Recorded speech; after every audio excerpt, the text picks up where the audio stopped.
안녕하세요. 저는 두 번째 이혼을 하게 된 50대 남성입니다. 정말 살다가 이런 일이 저 말고도 있을까 싶은 마음에 이렇게 사연을 쓰게 되었습니다.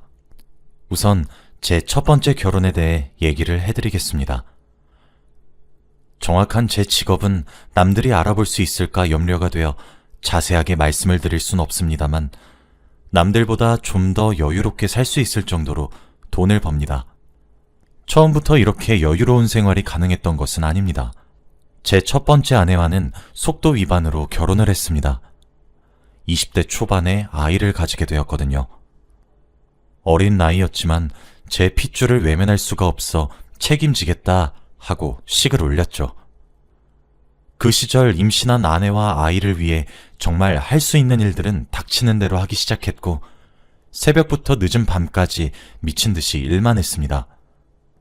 하지만 아무리 그렇게 일을 해도 돈은 쉽사리 모이지가 않았어요.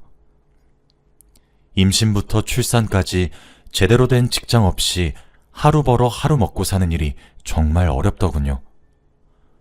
신생아 밑으로도 돈이 어찌나 들어가는지. 아이를 지우라는 양가 부모님들의 등살 때문에 야반도주를 감행해 겨우 결혼을 했던 거였기 때문에 부모님께 도움을 기대할 수도 없었습니다. 아니, 오히려 양가의 등살에 내 등이 다 터지겠구나. 이대로라면 정말 생이별을 하겠다 싶어 연락도 못 드렸죠. 하지만 그런 노력에도 불구하고 결국 결혼 생활 10년 만에 첫 번째 아내와 이혼을 하게 되었습니다. 이혼 사유는 성격 차이였어요. 아내는 육아를 너무 힘들어했습니다. 아이를 기르는 것은 자신이 생각하고 예상했던 그런 것과는 정말 많이 달랐다고요. 너무 힘들고 지친다고. 아내는 아이 출산 이후 몸도 안 좋아졌고 설상가상으로 산후 우울증도 겪게 되어서 참 힘들어했어요. 그 모습에 저는 아내를 살살 달래고 많은 노력을 기울였지만 아내는 어느 날 제게 이혼을 요구했어요. 협의 이혼을 하고 각자 살자고. 딸아이도 제게 기르라고 말이에요. 처음엔 당연히 잡으려고 했었습니다. 그러나 결연하고 굳게 다짐한 듯한 아내의 표정을 보니 차마 잡을 수도 없겠더군요. 그래서 협의 이혼서에 도장을 찍었고 우린 그렇게 헤어지게 되었습니다. 저와 협의 이혼을 하던 날 법원 앞에서 아내가 제게 그러더군요. 여보, 당신은 정말 좋은 남편이었어. 하지만 너무 지쳤어. 이제 아이에게 얽매이는 것도 싫고 집에서 당신만 오매불만 기다리는 것도 지쳐. 나는 한 가정의 엄마이지 아내로서 삶을 살아가고 싶지 않아. 그저 여자로서 나 개인의 인생을 살고 싶어. 이렇게 이혼하게 돼서 너무 미안하게 생각하고 있고 이혼해줘서 너무 고마워. 앞으로 다시 볼 일은 없을 거야. 아이도 당신이 기르게 될 건데 내가 찾진 않을 것 같아. 비정한 엄마로 욕을 해도 할 말이 없어. 대신 성인이 될 때까지 양육비는 꼬박꼬박 보낼게. 하지만 당신도 그것만으로 만족해줘. 정말 미안해. 잘 살길 바래. 우리 나이는 그때 겨우 30대 초반이었고 아이도 겨우 10살 먹은 어린아이였어요. 사실 지금 생각해보면 언젠가부터 느꼈던 것 같습니다. 제 첫 번째 아내는 보기 드물 정도로 진취적이고 독립적인 여성이었는데 아이를 맡길 곳이 없어 전업주부로 전향해 집에서만 하루하루를 보내는 것에 실증과 지긋지긋함을 느끼고 있었다는 사실과 배 아파 낳은 딸 아이에게 모성애가 많이 없단 사실을요. 그리고 하루 벌어 하루 먹고 사는 우리의 사는 꼴도 마음에 차지 않았겠죠. 결국 그렇게 첫 결혼은 파경에 이르렀어요. 아이의 양육권은 돈을 벌던 제 쪽으로 가져오게 되었죠. 그때부터 아이는 아침 일찍 일어나 학교를 가야 했고 수업이 끝난 이후에도 방과 후 학습으로 저녁까지 학교에 있어야 했죠. 밤늦게 집으로 돌아와 아이를 씻기고 재우면 다시 아침이 되었고 그 생활을 반복했어요. 당연히 혼자 사는 남자가 이제껏 돈 버느라 육아도 제대로 도와주지 못했으니 아이의 꼴은 점점 꼬질꼬질해졌죠. 그런 쳇바퀴 같은 하루를 지내다가 그날은 문득 이런 생각이 들더군요. 이렇게 아이를 길러선 안 되겠단 그런 생각이요. 그때부터 모은 돈으로 작은 사업을 시작했습니다. 정말 맨땅에 헤딩하는 심정으로 말입니다. 아이에게 엄마의 빈자리까지 채워줘야 했던 저는 정말 아둥바둥했어요. 아이를 재우고 난 뒤에도 틈틈이 컴퓨터로 일을 했어요. 제 정성이 하늘에 닿은 것인지 제 운이 남들보다 좋은 것인지 사업은 술술 풀렸고 제 사정은 점점 나아졌어요. 처음엔 1명, 2명 정도만 모집해 일을 했던 작은 사업체는 지금 중소기업 수준으로 성장했습니다. 딸아이의 육아도 하다 보니 늘더군요. 딸아이는 어느덧 고등학생이 되었어요. 철이 많이 들었죠. 아침에 제 밥을 차려주기도 하고 점심 도시락도 싸주기도 하고 자긴 괜찮으니 여자친구도 만들라고 하고 뭐 그러더군요. 네 집 딸인지 몰라도 참 잘 키웠다 싶어 내심 뿌듯했습니다. 하지만 그런 딸아이의 응원에도 불구하고 저는 아이 양육과 사업 성장에만 빠져 살아서 그런지 여자친구는 잘 생기지 않았어요. 시간이 흘렀고 저는 어느새 40대 후반이 되었습니다. 아무래도 사업적으로 여유가 넘치고 하나뿐인 딸아이도 성인이 된 지 오래되고 자기 할 일 스스로 찾아 할 정도로 키웠더니 제게 많은 여유가 주어지더라고요. 그제서야 저도 취미생활을 하고 살기 시작했어요. 그렇게 저는 골프를 하기 시작했어요. 처음엔 혼자 치거나 친구들과 치거나 이러면서 다니기 시작했는데 어느새 정신을 차려보니 그렇게 골프 동호회가 하나 만들어졌더군요. 그렇게 지금 2번째 아내를 만나게 되었습니다. 사실 지금 아내와의 관계는 참 조심스러웠습니다. 저보다 10살 어린 여자였는데 제가 딸아이를 빨리 가졌기 때문에 딸아이와 고작 13살 정도만 차이가 났기 때문입니다. 저보다 어린 나이지만 생각도 깊고 어른스럽고 예쁜 얼굴을 가진 2번째 아내를 전 너무 사랑했습니다. 딸아이에게 소개하던 날, 딸아이는 제 생각 외로 저와 제 여자친구였던 아내를 축복해주더군요. 그날 딸이 아내에게 그러더라고요. 사실 당장은 어머니라고 불러드릴 수는 없습니다. 아무래도 제게 아직 어색하기도 하니까요. 하지만 시간이 지나면 더 살갑게 대하도록 노력할게요. 그때까지 잘 부탁드려요. 저희 아빠랑 행복하게 사시길 바랄게요. 아빠, 축하해요. 해맑게 웃으며 제 사랑을 응원해주는 제 딸아이에게 얼마나 큰 감사함을 느꼈는지 모릅니다. 두 눈이 시큰한 것이 꼭 눈물을 쏟을 것 같았죠. 그렇게 전 2번째 결혼식을 하게 되었습니다. 지금은 그로부터 5년이 지났고 현재는 이혼한 이후입니다. 이제부터 그 기막힌 이야기를 들려드릴게요. 51살이 되던 올해 딸아이는 28살이 되었어요. 그리곤 제게 결혼하고 싶은 사람이 생겼다며 한 남자를 데려왔죠. 딸아이가 연애를 한다는 사실은 알고 있었지만 벌써 제품을 떠나간다 생각하니 너무 씁쓸하고 섭섭하더군요. 결혼에 대해 제가 회의적인 반응을 보내자 딸아이는 오히려 신혼집도 근처에 구해서 자주 올 거니 유난이라며 깔깔 웃어댔어요. 딸아이가 데려온 예비사위는 딸아이보다 5살 연상의 남자여서 33살이었죠. 그래도 지금 저와 아내의 상황은 조금 특수하잖아요? 33살의 사위와 41의 장모님이란 관계가 쌍방으로 부담스러울 법도 한데도 잘 지내려고 하더라고요. 그렇게 노력해주는 아내의 모습이 어찌나 사랑스러웠는지 모릅니다. 양가 상견례도 마쳤고 성공적으로 끝이 났습니다.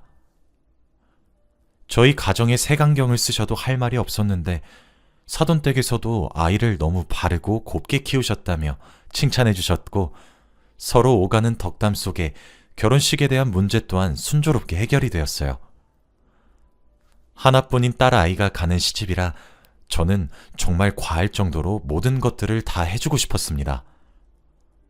그렇게 성공적으로 결혼을 위한 단계를 차근차근 밟아나가는 듯 했습니다. 하지만 행복은 아주 잠깐이었어요. 제가 정말 기가 막힌 일을 겪게 되었거든요. 그날은 딸아이의 혼수를 사기 위해 백화점에 있었던 날이었습니다. 딸아이에게 전화가 오더군요. 저는 기쁜 마음으로 전화를 받았어요. 딸, 지금 아빠가 어디 있는 줄 알아? 아빠, 나 어떡해? 나 어쩌면 좋냐고. 심장이 덜컥 내려앉았고 저는 딸아이에게 무슨 일이냐고, 왜 우냐고 추궁하기 시작했습니다. 딸아이의 설명은 제가 뒷목 잡기에 아주 적절했습니다. 그날 딸아이는 회사에 반차를 내고 집에 아주 일찍 들어왔답니다. 저와 아내를 놀래켜주기 위해서요. 결혼하기 전에 저와 아내와 함께 시간을 많이 보내고 싶었기 때문이었죠. 그런데 문을 열고 들어가니 현관에 아주 익숙한 남자의 신발이 보였고 딸아이는 생각했습니다. 뭐야? 헐, 우리 자기도 우리 부모님한테 깜짝 효도하러 왔나봐. 라고 말이에요. 신이 난 딸은 헐레벌떡 뛰어들어가 아주 충격적이고 역겨운 상황을 목격하게 되고 말았습니다. 딸아이와 눈을 마주치고 식겁한 새엄마의 외침과 다급히 붙잡는 예비 신랑의 소리치고 그 길로 집을 나와 제게 전화를 걸었던 거였죠. 저는 혈압이 오르는 듯한 느낌이었고 그 길로 차를 타고 집으로 향했습니다. 딸아이에게도 집으로 오라고 했죠. 자기들도 찔리는 구석이 많았던 것인지 이미 자리를 뜨고 없더군요. 연락을 해도 둘 다 받질 않았고 말이죠.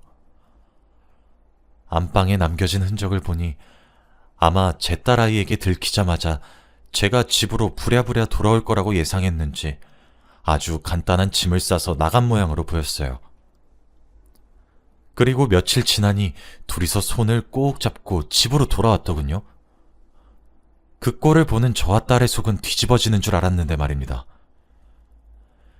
그리고 하는 말이 뭐냐면 제 아내가 임신을 했다고 합니다.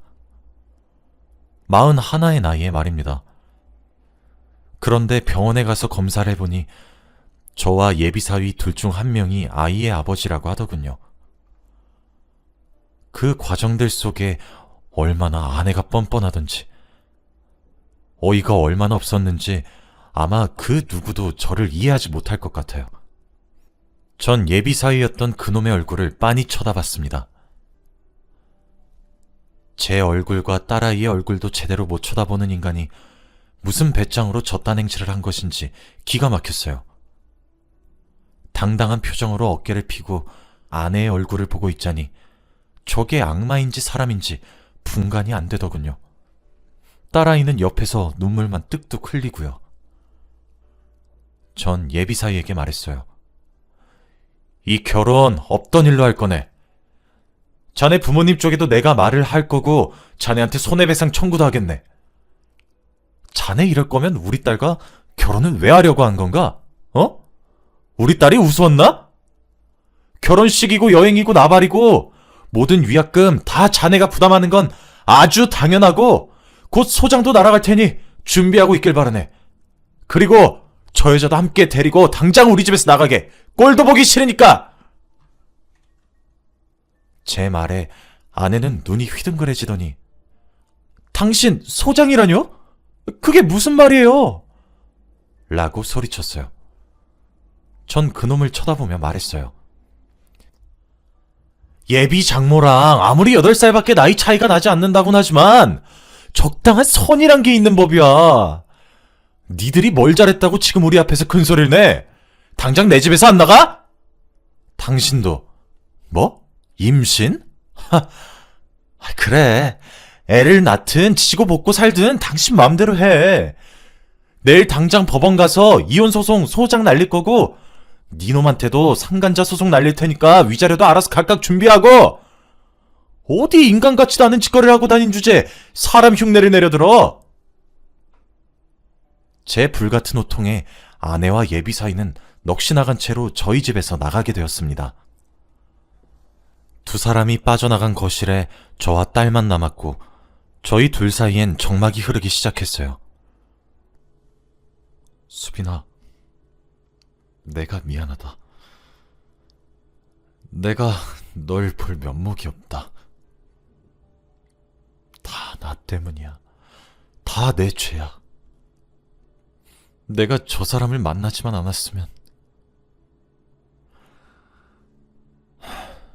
모든 것이 내 죄니까 널 탓하지 말고 날 탓하렴. 정말 미안하다, 수빈아. 수빈이는 제 말에 아무런 대꾸를 하지 않고 그저 눈물만 뚝뚝 흘렸고 전 제 방으로 돌아왔습니다.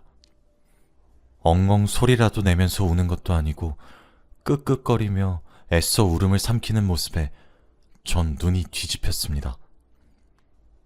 뜬 눈으로 밤을 지새우고 다음 날이 되자마자 사돈댁이 될 뻔했던 집에 전화를 걸었습니다. 수화음이 몇 번 울리기도 전에 받는 걸 보니 제 전화를 기다렸나 보더군요. 전 전화를 붙잡고 크게 호통을 쳤습니다. 그쪽 집안도 저희 집안과 다를 바 없이 아주 한바탕 뒤집어졌나 보더라고요. 제 아내가 그 와중에도 정말 골 때리는 건 상견례할 때 서로 사돈한 지 얼마나 됐다고 남자 집을 쪼르르 따라가 아드님의 아이를 임신한 것 같습니다, 어머님 이라고 하며 눌러 앉았다고 하더군요. 당연히 그놈 어머니는 뒷목 잡고 쓰러지고 그놈 아버지와 제가 전화를 겨우 하게 된 것이죠. 저보고 아들 자식 잘못 키워 죄송하다고 사과를 들으니 다 부질없게 느껴지더라고요. 빈말이라도 알겠다는 대답은 안 나옵니다. 다 됐고 저는 법적으로 대응할 겁니다. 약혼 파탄의 원인이 그쪽 아드님이니까 딸아이 이름으로 약혼 파탄 위자료 청구와 예식장, 신혼집, 가게약 등 위약금도 청구할 예정이고 제 이름으로 상간자 소송도 할 계획입니다.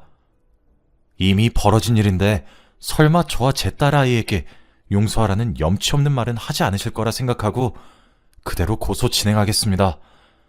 그리고 앞으론 저와 제 딸에게 개인적으로 연락하려고도 하지 마세요. 그것 또한 법적으로 처리할 겁니다. 아시겠어요? 당연히 제가 전화 끊은 이후 그놈과 제 아내를 포함한 그쪽 집안 사람들로부터 저와 제 딸아이 휴대폰으로 연락이 미친 듯이 왔고 그 모든 것을 다 법적으로 대응했습니다. 그 사이 그 집안 사람들은 제가 안 되니 제 딸아이한테 회유해보려고 연락을 해오던데 집안 사람들 전체가 양심이란 것이 존재하지 않는 집안인 것 같더군요. 물론 그 연락들도 제가 다 처리했습니다. 결국 그놈은 제가 상간자 위자료로 2천만 원, 제 딸아이에게 약혼 파탄의 위자료 2천만 원을 지급하라는 판결이 나왔고 결혼식 비용에 들어갔던 모든 비용을 저희에게 반환해야 했으며 위약금 또한 본인이 부담하게 되었습니다. 아마 몇 천은 좋게 깨졌을 겁니다. 그리고 당연히 거기에 그치지 않고 저도 이혼을 강행했습니다. 아내는 아주 뻔뻔스럽게도 재산 분할을 요청했지만 혼인기간도 짧고 결혼 생활에 충실히 임하지 않았으며 재산 기여도 또한 떨어졌고 아내의 외도가 혼인 파탄을 제공한 이유가 되었기 때문에 재산 분할 또한 수포로 돌아갔습니다. 세상에 괘씸죄가 존재해서 형을 살아야 한다면 제 아내였던 그 여자는 아마 무기징역일 것입니다. 결국 아내는 빈털터리로 집에서 쫓겨나게 되었고 제게 위자료 3천만 원을 지급하란 판결과 함께 전 이혼 소송 또한 승소할 수 있게 되었습니다. 고작 위자료 몇 천을 받는다고 저와 제 딸아이의 마음이 풀어지는 것은 아니지만 그 돈을 갚기 위해 아등바등 살 그들의 미래가 저와 제 딸아이에게 조금의 위안은 되는 것 같습니다. 저와 딸아이는 관계 회복에 성공했습니다. 그날 그렇게 대화를 했던 이후 어색하고 서먹한 공기가 저와 딸아이 사이에서 흘렀으나 딸아이가 하루는 제게 그러더라고요. 아빠, 나한테 미안해하지 마. 그냥 내가 선택했던 남자가, 아빠가 선택했던 여자가 두 사람이 이상했고 비정상적이었던 거야. 나랑 아빠가 무슨 죄가 있어, 안 그래? 그러니 나한테 사과하지 마세요, 아빠. 라고 말이에요. 참 제 딸이라 그런 것이 아니고 자기 속도 시커멓게 타들어갈 텐데 절 되려 위로해주는 것을 보니 너무 기특하고 감동적이었죠. 저와 제 딸은 이사도 갔습니다. 새로운 곳에서 시작하기 위해서 말이에요. 액땜을 거하게 해서 그런지 사업도 쑥쑥 잘 되고 딸아이도 대견하게 살아가고 있습니다. 당장은 우리 둘 다 새로운 사랑을 하진 못하겠지만 적당히 건강한 생활을 잘 하기 바라고 있습니다. 간혹 이혼한 아내가 제게 연락해와서 훌쩍이는 소리를 하고 죽는 소리를 하는데 철저히 무시하고 있습니다. 이것 또한 법적으로 조치하기 위한 준비 중입니다. 정말 곱게 헤어지고 싶어도 참 사람을 여러모로 지긋지긋하게 만드는 것 같습니다. 제 이야기는 여기까지입니다. 끝으로 당부드리고 싶은 말씀은 세상엔 별의별 사람에 다 있단 말을 하고 싶어요. 그러니 본인 탓을 하지 마세요. 자책도 하지 마시고요. 전부 이상한 상대방이 문제가 있는 것이니까요. 저희 부녀에게 앞으로 행복하기만을 기도해 주세요. 앞으로의 저희에게도 인생의 볕들 날이 얼른 왔으면 좋겠네요. 이야기 들어주셔서 감사합니다. 제 이야기를 들은 여러분들도 행복하길 빌어보며 이야기를 마치겠습니다. 안녕하세요. 제가 글재주가 별로라서 어떻게 적어야 하는지 잘 모르겠네요. 저는 결혼한 지 이제 겨우 2년을 넘긴 20대 후반 새댁입니다. 남편과는 나이가 6살 차이가 나요. 남편은 여동생이 하나 있고 저는 고명딸입니다. 위로 오빠가 3명이 있어요. 저희 부모님은 계속 딸이 나오기를 바랬는데 아들만 줄줄이 낳으시다가 마지막에 저를 얻으셨죠. 그래서 온 가족의 사랑과 귀여움을 독차지하고 자랐습니다. 가족들은 오냐오냐 하다가도 제가 잘못하면 무섭게 혼을 내셨어요. 그래서 저는 스스로가 어딜 가서 예민하거나 참을 줄 모르는 사람이라고는 단 한 번도 생각해 본 적이 없습니다. 오히려 저는 가정교육을 잘 받았다는 소리를 듣고 자랐거든요. 그런데 시댁에서만 자꾸 저를 참을 줄 모르고 철도 없고 게다가 예민한 며느리라고 하시네요. 남편에게도 말해봤지만 남편은 시댁이랑 같은 편인 건지 진짜 멍청해서 모르는 건지 저보고 성질이 왜 이렇게 불같냐고 하더라고요. 저희 시아버님은 그냥 그저 그러세요. 딱히 살갑지도 그렇다고 무뚝뚝하지도 않은 그런 분이시죠. 제가 힘든 것은 시어머니인데요. 자꾸 먹을 것을 가지고 저를 차별하십니다. 결혼한 지 이제 1년을 겨우 넘겼는데 차별했던 일이 한두 가지가 아니에요. 예를 들어 저희 부부가 시어머니와 시아버지를 모시고 고깃집을 간 적이 있습니다. 요즘에는 고기를 직접 구워주시는 식당이 많거든요. 직원이 다 구운 고기를 채반에 올려두는데 어머니는 그걸 남편과 시아버지께만 드립니다. 제 앞접시에 주시는 고기는 죄다 비계덩어리들이죠. 그리고 버섯이나 구운 야채들을 놓아주세요. 저도 살코기를 좋아하고 먹을 줄 아는데 말이죠. 요새는 버섯이 금값이니 뭐니 하시면서 버섯을 팍팍 먹으래요. 고깃집에서요. 제가 버섯이 먹고 싶으면 직접 사다 먹겠죠. 또 한 번은 시댁에서 갈비찜을 했다고 먹으러 오라고 하시더라고요. 저희 부부랑 시댁이랑 친정 모두 같은 지역에 살고 있습니다. 그래서 남편과 시댁에 방문을 했더니 갈비찜이랑 맛있는 반찬들은 죄다 남편과 시아버지 앞에 두시고 저보고는 아유, 우리 며느리는 나물을 참 잘 먹어 라고 하시면서 제 밥 위에는 시금치를 올려주셨죠.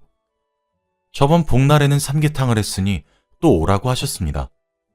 그래서 갔더니 다른 친구들 그릇엔 전복을 2개씩 넣어주셨고 저는 1개만 넣어주셨더라고요. 그러면서 하시는 말이 전복을 홀수로 넣은 줄 몰랐다고 미안하시대요. 그래서 그러려니 했는데 남편이 국물 좀 더 떠주라고 하길래 냄비를 열었더니 전복이 3개는 남아 있었습니다. 그리고 결혼하고 얼마 안 지나서 제가 한번 크게 알았던 적이 있어요. 그래서 저희 엄마가 몸을 보신하자며 한약을 하나 지어주셨는데 그걸 시댁에서도 아셨습니다. 근데 저녁을 같이 먹자고 시댁으로 오라고 하셔서 갔더니 그날 저녁 메뉴가 치킨이었어요. 생전 튀긴 요리는 잘 드시지도 않으셨는데 그날따라 치킨이 땡겼던 날이라고 하시더라고요. 아주 공교롭게도 말이죠. 그날 저녁 저는 결국 아무것도 먹지 못하고 집으로 돌아와야 했습니다. 진짜 이게 별것도 아닌 것처럼 보이실 수도 있지만 막상 당하게 되면 대접도 못 받는 것 같고 기분이 너무 서러워요.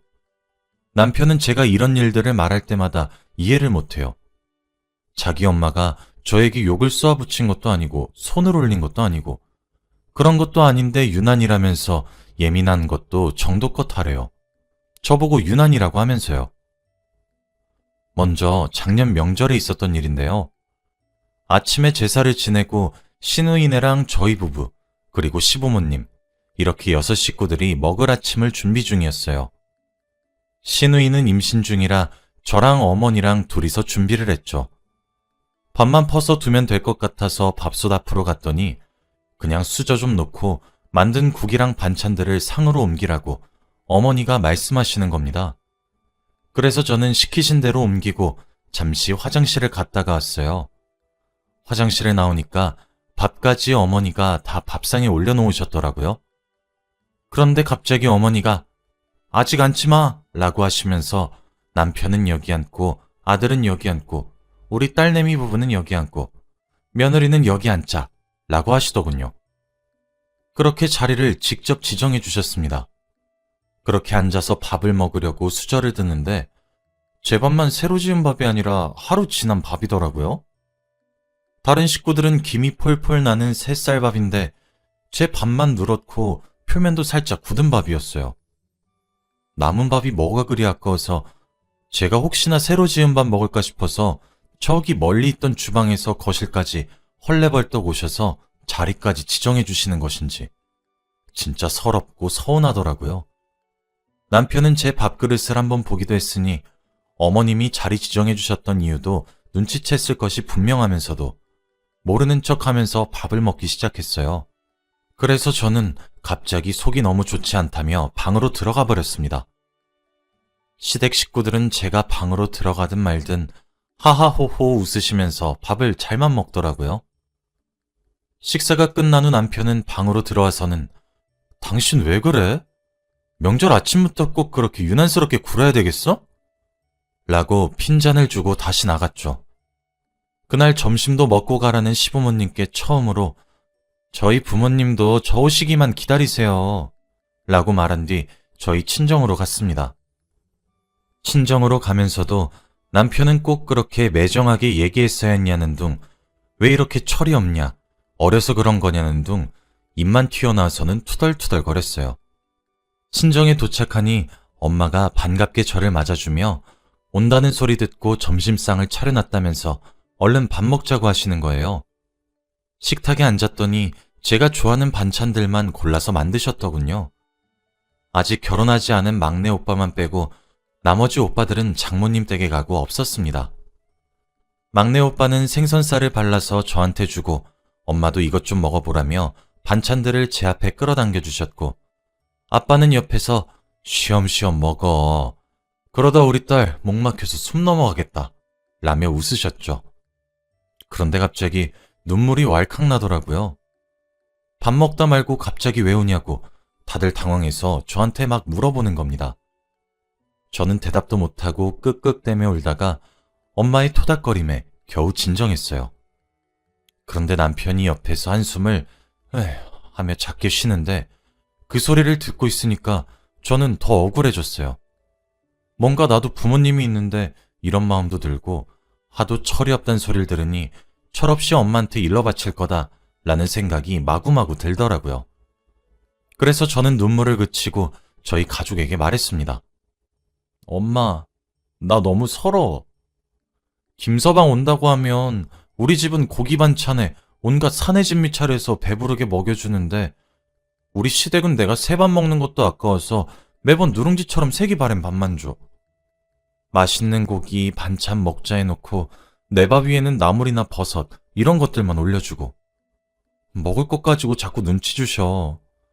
오늘 명절 아침에도 내 밥만 헌밥이고 그래서 남편한테 이거 말했더니 내가 너무 유난이고 예민하대. 어려서 그런지 철이 없는 것 같대. 시어머니가 어른이셔서 생각이 조금 고지식한 건데 이런 사소한 것 가지고 왜 그렇게 하나하나 마음에 드냐고. 엄마, 내가 진짜 예민한 거야? 라고 말하니까 저희 엄마는 눈이 휘둥그레지시며 뭐? 그게 진짜야? 라며 놀라셨어요. 저희 아빠는 김서방, 자네가 말해보게. 지금 저 말이 진짠가? 라고 다그치자 어물거리며 부정도 못하는 남편을 보고 저희 막내 오빠는 와, 미친 거 아니야? 아니, 시대가 어느 땐데 먹을 걸로 치사하게 애한테 면박을 줘. 라고 하니 남편은 벙어리처럼 아무런 말도 못하더라고요. 엄마는 한숨을 푹 쉬고 일단 배고플 테니 밥 먼저 먹으라고 하셨습니다. 저희 아빠는 수저를 놓고 남편 보고 잠시 대화 좀 하자고 끌고 나갔어요. 남겨진 식탁에서 저는 엄마가 밥 위에 얹어주는 고기 반찬과 오빠가 챙겨주는 생선살을 먹었죠. 밥을 다 먹으니 아빠랑 남편이 돌아왔어요. 저흰 거실에 둘러앉았죠. 엄마는 남편에게 김서방, 자네는 내가 우리 지연이를 내가 어떤 심정으로 시집 보냈는지 아는가? 고명딸이라고 귀하게 키웠는데 일찍 시집을 보내면서도 아쉬운 마음이 컸네. 그래도 이왕 시집 보내놓으니 그래, 잘 살아라. 이런 마음이 컸단 말이네. 그런데 자네는 우리 딸한테 그런 취급을 받게 했단 말인가? 라며 소리쳤죠. 내가 이러라고 자네가 우리 집에 올 때마다 갓 지은 밥에 온갖 산의 진미를 차린 줄 아는가? 몸에 좋다는 것들 바리바리 싸서 자네 먹여온 줄 아느냐고. 내가 지연이 데려가면서 뭐라고 했나? 딴 건 몰라도 맘고생은 안 시키겠다 말하지 않았나? 근데 지금 이게 무슨 상황이지? 라고 이어 말하셨죠. 남편은 묵묵부답이었습니다. 하긴 자기가 입이 있어도 할 말이 없을 만도 하죠. 죄송합니다, 장모님, 장인어른. 할 말이 없습니다. 정말 죄송합니다. 다신 이런 일 없도록 할게요. 라고 사과하더라고요. 저희 부모님은 앞으로 지켜보겠다고 경고하시고는 명절이니 넘어가자고 하셨습니다. 집으로 돌아온 저희는 대화의 시간을 가졌어요. 남편이 저에게 미안하다고 하더라고요. 미안해. 사실 장인어른이랑 나가서 얘기를 했는데 느끼는 바가 크네. 장인어른이 실망했다고도 이야기하셨어. 그리고 나보고 입장 바꾸면 안 서운하겠냐고 하셨는데 내가 사위라서 대접받았던 거구나 싶더라고. 사실 처음에는 당신이 유난 떤다고 생각했었는데 장인어른 얘기 들어보니까 내가 배려가 부족했었던 것 같아. 일단 다 떠나서 애초에 서운하게 했으면 안 되는 거였는데 정말 미안해. 마음 풀어. 라고 했어요. 여보, 나는 정말 손으로 때리거나 욕을 하거나 이런 것들만 폭력이라고 생각하지 않아. 나는 이제 또 저번이랑 같은 일이 벌어지면 가만히 참고만 넘어가지 않을 거야. 그리고 어머니 행동도 행동인데 사실 당신 말이 얼마나 상처였는지 알아? 내가 예민하다는 것도 유난이라는 것도 철이 없다는 말도 막상 당신이 내 입장이 되어보면 정말 웃으면서 아무렇지 않게 넘어가지도 못할 건데 꼭 그렇게 밉게 말을 해야 했어? 라고 하니 미안해. 나도 내가 왜 그렇게 못되게 말을 했었던 건지 모르겠다. 2번 다시 그렇게 하지 않을게. 정말로. 라고 말을 했습니다. 그러고는 저에게 시댁에 가서 또 부당한 일을 겪으면 막아주기로 약속을 했죠. 그 뒤로는 바쁘다는 핑계를 대고 시댁 방문을 피해왔어요. 그렇게 몇 달을 피했습니다. 솔직히 시부모님을 웃으면서 뵐 자신도 없었거든요. 그래도 영원히 피할 수 없는 노릇이었죠. 3주 전 시댁에서 저녁을 먹게 되었어요. 아니나 다를까 그날 둘러앉은 식탁에서 제 밥만 누룽지고 다른 식구들은 갓 지은 따끈따끈한 쇠밥이더라고요. 제가 남편을 빤히 바라보자 남편이 눈치를 보면서 자기 밥이랑 제 밥이랑 바꾸어 주었습니다. 시어머니가 놀라셔서는 아니 왜 네가 그걸 먹어? 라고 하자 남편은 오늘따라 누룽지가 땡겨서 그래 라고 말했죠. 그랬더니 시어머니는 갑자기 그게 무슨 소리야? 이리네! 라시면서 제 밥그릇을 다시 남편에게 주고는 누룽지를 저에게 들이미셨어요. 남편은 또 제 밥그릇을 가져가려고 했죠. 그렇게 눈앞에서 옥신곡신하는 꼴을 보고 있자니 참 기분이 씁쓸하더군요. 저는 참지 못하고 시어머니께 어머니 그만하세요! 라고 했습니다. 시어머니는 뭘 그만하란 소리니? 라고 물으셨죠. 저는 먹을 것 갖다가 차별하는 거요. 라고 했어요. 어머님, 저도 저희 집 가면 얼마나 귀한 딸인지 아세요? 남편만 귀한 사람 아니에요. 어머님 아들만 귀한 거 아니라고요. 저요, 저희 친정에서 이런 누름 붙은 밥 먹어본 적 단 한 번도 없어요. 저희 집에서는 버리면 버렸지 무조건 따끈따끈하게 새로 지은 밥만 먹였습니다. 제가 무슨 시댁 전용 잔반 처리 담당이에요? 제가 음식물 쓰레기통이냐고요. 왜 키우는 개나 먹을 것 같은 밥을 저에게 버리세요? 저희 친정은요, 김서방 먹인다고 제철 음식을 바리바리 해다 주세요. 왜 그러겠어요? 제 신랑이어서 그러는 거라고요. 제가 친정에서 귀한 사람이라서 제 남편도 귀하게 여겨주신다고요. 남편은 친정 가면 무슨 호텔에 온 것처럼 바캉스 보내다가 와요. 손 하나라도 까딱하는 줄 아세요? 근데 그렇게 있어도 저희 친정에서는 아무런 말도 안 해요. 저희 오빠들한테 귀한 것 하나 먹이시려고 하다가도 제 생각이 나서 그런 것들 전부 제 남편 입에 넣어주신다고요. 저희 부모님은 제가 고명딸이라고, 제 오빠들은 막내 동생이라고 얼마나 금지옥엽 귀하게 키우셨는지 아세요? 좋은 것만 입히고 먹이시며 키우셨는데 매번 시댁에서 이런 취급받는 거 아시게 되면 눈에서 피눈물 흘리시고 가슴에 피멍이 생기실 거예요. 남편이 어머님께 귀한 아들이며 저도 귀한 딸이란 사실 아셔야죠. 막말로 저희 친정에서 남편에게 먹을 거 가지고 차별한다는 소리 들으면 어머님 기분 좋으시겠어요? 라고 했더니 어머니는 아니 며느라, 무슨 말을 그렇게 하니? 누가 들으면 꼭 내가 보란 듯이 너만 차별한 줄 알겠다? 예, 쇠밥은 그래도 남자들이 먹어야 되지 않겠니? 그리고 나는 집안의 어른이라서 쇠밥을 먹는 거지. 아직 먹을 수 있는 밥을 버릴 수도 없잖아. 그건 낭비 아니니? 이깟 밥이 뭐라고 그렇게 눈에 쌍심지를 켜서 바락바락 대드는 거니? 됐다. 그럼 이거 너나 먹어. 나이 먹고 늙은 내가 먹으마. 이럼 됐니? 라고 하시면서 시어머니 밥이랑 제 밥이랑 바꾸시더라고요. 아니요 어머님, 저 그냥 가볼게요. 이런 상황에서 저는 웃으며 밥 못 넘겨요. 얹힐 것 같아서요. 다음에 뵐게요. 라고 말한 후 자리에서 일어나 가방을 챙기니 제 뒤통수에 대고 어머니는 참 우리 며느리는 어리다 어려. 어찌 저리 철이 없을까. 앞으로 하나하나 다 물어봐야 되겠다. 저렇게 시어미 눈치를 주는 며느리가 어디 있단 말이냐? 정말 아주 며느리가 상전이야 상전. 무서워서 내가 뭘 할 수는 있겠어? 아휴, 아주 깍쟁이가 따로 없어. 그깟 밥이 뭐라고 저렇게 예민하대? 라고 말씀하셨어요. 남편은 엄마 제발 그만 좀 해! 라면서 말리고 있더군요. 그 소리들을 뒤로하고 저는 시댁을 나와 택시를 타고 먼저 집으로 돌아갔습니다. 집에 도착하니 눈물이 다 나더라고요. 30분 정도 흐르니 남편이 저를 따라 집으로 들어왔습니다. 남편에게 들어보니 시어머니는 제가 집을 나가자 버릇없다며 노발대발하셨대요. 그러시며 뒤따라 나오려는 남편 보고 제 버릇을 잘못 들였다며 화를 내셨다고 해요. 남편은 시어머니께 엄마, 제발 그만 좀 해. 나는 장모님 댁에 가면 얼마나 죄송해지는 줄 알아? 지연이는 여기 와서 맨날 먹을 거 가지고 구박받고 있는데 난 거기서 얼마나 호강하는지 엄마가 알고 있냐고. 진짜 제발 그만 좀 하세요. 대체 이러는 이유가 뭐야? 왜 그렇게 하나뿐인 며느리한테 뭐 하나 더 챙겨주진 못할 망정 서럽게만 만드냔 말이야.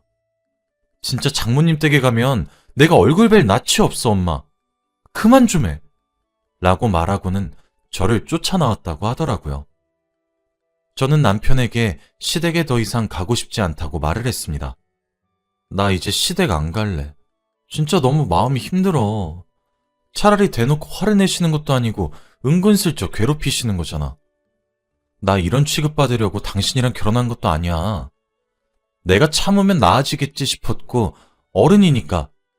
그래서 이해하려고도 했는데 정말 너무하시다고 생각해. 옛날 분이시니까 그럴 수 있다고 100번을 이해하려고 해도 잘 안 돼. 너무 이해가 안 된다고.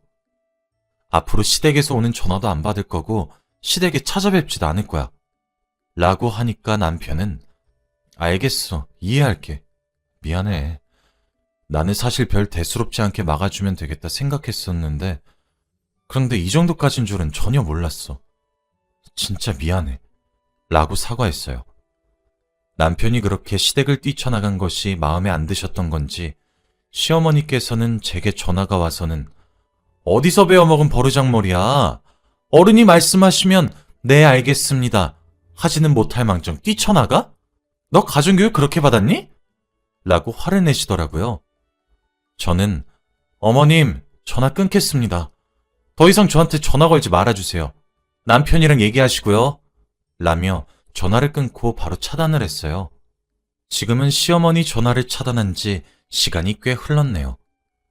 그 뒤로 남편에게 듣자 하니 시어머니는 제게 화가 많이 나서 노발대발하다가 시아버지께도 한 소리 들었다고 합니다.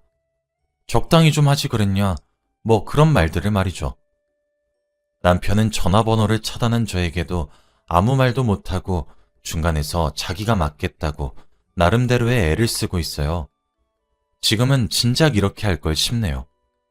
시어머니께 착한 며느리가 되고 싶어서 아등바등 했었는데 왜 그렇게 했던 건가 후회가 돼요. 마음이 아주 편합니다. 포기하니까 말이죠. 시어머니가 제게 사과할 때까지 시댁의 발길을 끊으려고 해요. 자기 팔자 자기가 만든다고 저도 이제 멍청이 참지만 않으려고요. 남편도 제 편을 안 들어주면 어쩌나 걱정했는데 아무래도 제 친정 눈치가 많이 보이긴 하나 봐요. 남편이 또 밉살 맞은 소리 하면 친정에 이르려고요. 저도 엄마랑 아빠 그리고 든든한 오빠들까지 있으니까요. 그때는 진심으로 나이가 어려서 철이 없는 아내가 돼보려고 합니다. 제 글을 읽어주셔서 감사해요.